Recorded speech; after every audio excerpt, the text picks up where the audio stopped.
កម្លាំងជំនាញចាប់ខ្លួនជនសង្ស័យម្នាក់ពាក់ព័ន្ធករណីឆបោកតាមអនឡាញដែលអនុវត្តតាមបទបញ្ជារបស់ឯកឧត្តមសេនីយ៍ឯកងេងជួរប្រធាននាយកដ្ឋាននគរបាលព្រហ្មទណ្ឌកម្លាំងជំនាញចាប់ខ្លួនជនសង្ស័យម្នាក់ពាក់ព័ន្ធករណីឆបោកតាមអនឡាញដោយបង្ហោះលក់ផលិតផលគ្រឿងអេឡិចត្រូនិកនិងទូរស័ព្ទនៅលើបណ្ដាញសង្គមក៏ប៉ុន្តែនៅពេលអ្នកទិញបានទំនាក់ទំនងសាកសួរនិងមានការទិញទៅតាមតម្លៃដាក់លក់ព្រមទាំងផ្ទេរប្រាក់ទៅឲ្យតែបុគ្គលរូបនេះបែរជាមិនផ្ញើទំនិញត្រឡប់ទៅវិញហើយថែមទាំងប្លុកអ្នកទិញនោះចោលតែម្ដងបន្ទាប់ពីមានការសង្ស័យដោយមានជនរងគ្រោះជាច្រើនបានបង្ហោះសារពីបុគ្គលរូបនេះទើបមកដល់ថ្ងៃទី24ខែមិនិនាឆ្នាំ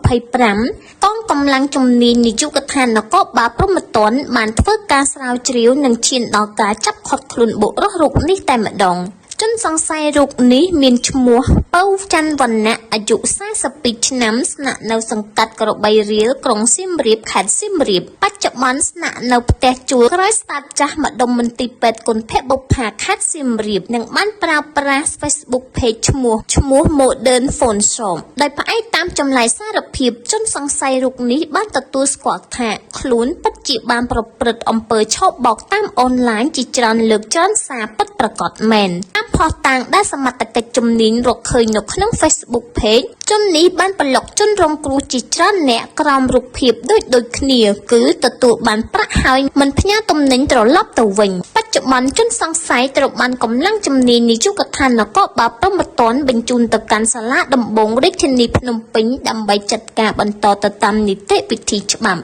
នាងខ្ញុំសានមនោរាពីទីក្រុងប៉ារីសនៃប្រទេសបារាំង